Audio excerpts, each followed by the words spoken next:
নমস্কাৰ। এই শ্ব'কেছটো আপোনালোকে আগৰ ভিডিঅ' এটাত দেখিছিল হয়তো। তেতিয়া আমি তাত কাম কৰি আছিলোঁ।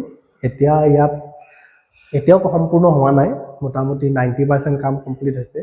আহকচোন আমি ইয়াত কেনেধৰণৰ প্ৰভিজন ৰাখিছোঁ এবাৰ চাই লওঁ। ইয়াত আমি ওপৰৰ পাৰ্টটো গ্লাছ কেবিনেট ৰাখিছোঁ। একচুৱেলি ক্লাইণ্টৰ ডিমাণ্ড আছে যে ইয়াত তেওঁ বিভিন্ন ধৰণৰ একচুৱেলি সম্বৰ্ধনা পত্ৰ, শৰাই এই বস্তুবোৰ আছে একচুৱেলি। চ' তেওঁ সেইবোৰ ৰাখিবৰ কাৰণে মেইনলি এই বস্তুটো বনোৱা হৈছে। আৰু তলৰ পাৰ্টখিনিত কিছুমান তেখেতৰ নেচেচাৰী বস্তু যেনে তেওঁলোকে কিবা কিতাপ হওক বা বিভিন্ন ক্লিনিঙৰ সামগ্ৰী ৰাখিব পাৰিব এইবোৰত। আৰু এই কমপ্লিট পাল্লাবোৰ আমি এলুমিনিয়াম প্ৰফাইল ছেকশ্যন ইউজ কৰিছোঁ। এইটো একদম শ্লিম ছেকশ্যন হয়, এইটো নৰ্মেল ছেকশ্যনতকৈ শ্লিম হয়। আৰু এইবোৰ ছফ্ট ক্ল'জ হিঞ্জ লগোৱা আছে।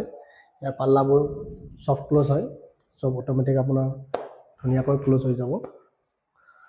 আৰু তলৰ পাল্লাবোৰো ছফ্ট ক্ল'জ ৰখা হৈছে। গোটেই ছিষ্টেমটো ধুনীয়াকৈ এটা লাইটিং কৰা হৈছে। এই গোটেই ৰুমটোৰ আন দুটা কৰ্ণাৰতো এনেকুৱা দুটা ছেম শ্ব'কেছ আছে, সেইটো আপোনালোকক দেখুৱাম। এইটো আন এটা শ্ব'কেছ কৰ্ণাৰত আছে। এইটো দেখিবলৈ ছেম হয়, কিন্তু ইয়াত আমি কি কৰিছোঁ, ইয়াত আমি ডেপথটো বহুত বেছি ৰাখিছোঁ। যেনে এই পাৰ্টটোৰ ডেপথটো আমি বহুত বেছি ৰাখিছোঁ, কাৰণ তাত তেখেতৰ ডাঙৰ কিছুমান শৰাই আছে, সেইবোৰ ৰাখিবৰ কাৰণে এই পাৰ্টটো ৰখা হৈছে। এইটো এতিয়া কাম বাকী আছে, ইয়াত পেইণ্টিঙৰ কাম চলি আছে, চ' অলপ পেপাৰ চেপাৰ লগোৱা আছে। কমপ্লিট যেতিয়া হ'ব আপোনালোকক আকৌ এটা দেখুৱাম ভিডিঅ' গোটেই ৰুমটোৰে। এতিয়া ৰুমটোত আৰু কিছুমান ইণ্টেৰিয়ৰ কামো বাকী আছে, সেইখিনিও হোৱাৰ পিছত কমপ্লিট ভিডিঅ'টো দেখুৱাম।